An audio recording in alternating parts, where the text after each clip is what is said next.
السلام علیکم اسٹوڈنٹس، ان دنوں ہم نے جس نظم کی تشریح شروع کی ہوئی ہے وہ ہے جماعت نحم کی درسی کتاب میں دی گئی نظم نمبر 4 محنت کی برکات، اور آج کی کلاس میں ہم اس کے بند نمبر 3 کی تشریح کریں گے، اور اس کے شاعر ہیں خواجہ الطاف حسین حالی۔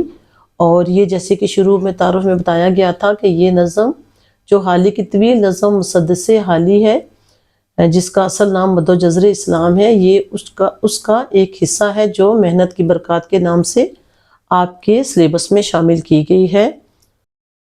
تو دیکھتے ہیں بند نمبر 3۔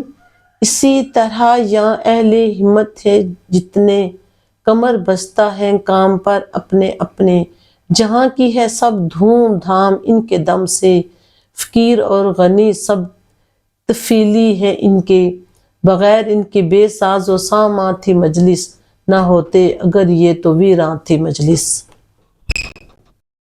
الفاظ معنی دیکھیے، اہل ہمت، ہمت کرنے والے، کوشش کرنے والے، کمر بستہ تیار آمادہ، جہاں دنیا دھوم دھام، رونق شان و شوکت، فقیر اور غنی، غریب اور امیر، طفیلی دوسرے پر انحصار کرنے والے۔ اور یہ طفیل سے یہ لفظ لکھتا ہے جیسے ہم کہتے ہیں کسی کے طفیل ہمیں یہ ملا ہے، تو دوسرے پر انحصار کرنے والے، بے ساز و سامان، غریب مفلس، بے یار و مددگار، مجلس مراد لوگ، انسان محفل، ویران سنسان، بغیر رونق کے۔ اسٹوڈنٹس، مفہوم ہے اس بند کا، دنیا میں جتنے محنتی اور جدوجہد کرنے والے لوگ ہیں، وہ لوگ جو ہر وقت کام کے لیے تیار رہتے ہیں، دنیا کی تمام ترقی اور خوبصورتی ان کی وجہ سے ہے۔ دنیا کے تمام امیر اور غریب انہی پر انحصار کرتے ہیں۔ ان محنتی لوگوں کے بغیر اہل دنیا کے پاس کچھ نہیں تھا، اور یہ نہ ہوتے تو دنیا کی رونقیں نہ ہوتی۔ یعنی اس بند میں محنت کار کو یا محنت کرنے والے کو خراج تحسین پیش کیا گیا ہے کہ دنیا میں جو کچھ ہے وہ ان کے طفیل ہے، اور وہی دنیا کی رونق کی اصل وجہ ہے، یعنی دنیا کی ترقی کی۔ تو تشریح کی جانب آتے ہیں۔ خواجہ الطاف حسین حالی اردو ادب کے ایک عظیم مسلح شاعر اور نقاد تھے۔ آپ نے شاعری میں جدید نظم اور نثر میں سوانح نگاری اور تنقید کی بنیاد رکھی۔ احساس، دردمندی، سادگی اور روانی ان کی شاعری کی نمایاں خصوصیات ہیں۔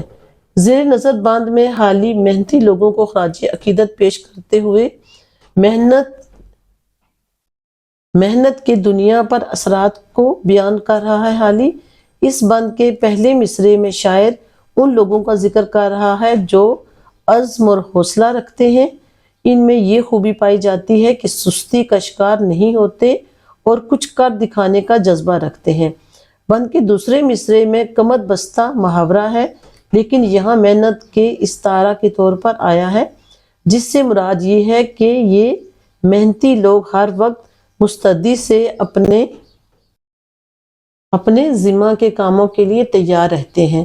مستعدی کا مطلب ہے ایکٹیولی، یعنی بہت چستی سے، تیزی سے مستعد ہو کر، اور اپنے کام میں مصروف رہتے ہیں۔ بند کے دوسرے شعر میں شاعر کے بقول دنیا میں ہونے والی ترقی کا صحرا بھی محنتی لوگوں کے سر ہے، کیونکہ دنیا میں جو بھی ترقی نظر آ رہی ہے، چاہے وہ سائنس کے میدان میں ہو، میڈیکل میں ہو، آئی ٹی کے شعبے میں ہو یا جدید ایجادات، ان سب کے پیچھے کوئی محنتی ذہن ہی ہے۔ اور اگر دنیا میں محنتی لوگ نہ ہوتے تو دنیا میں جو ہماری آسائش کے سامان میسر ہیں وہ انہی لوگوں کی وجہ سے ہیں، یعنی یہ نہ ہوتے تو یہ سب ہمیں نہ ملتا۔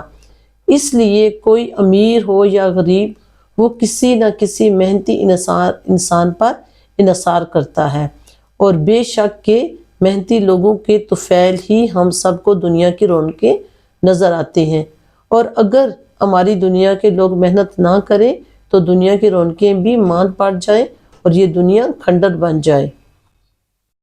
اور یہ ایک حوالہ کا شعر ہے، کیونکہ اس شعر میں بھی محنتی انسان کی تعریف کی گئی ہے، یعنی فرشتے سے بہتر ہے انسان بننا، مگر اس میں لگتی ہے محنت زیادہ، یعنی انسان بننے کے لیے بھی ہمیں محنت کی ضرورت ہے، تو پھر سوچیں باقی ترقی کے لیے تو بھی محنت کی ہی ضرورت پڑتی ہے، بقول شاعر کے۔ بہت بہت شکریہ۔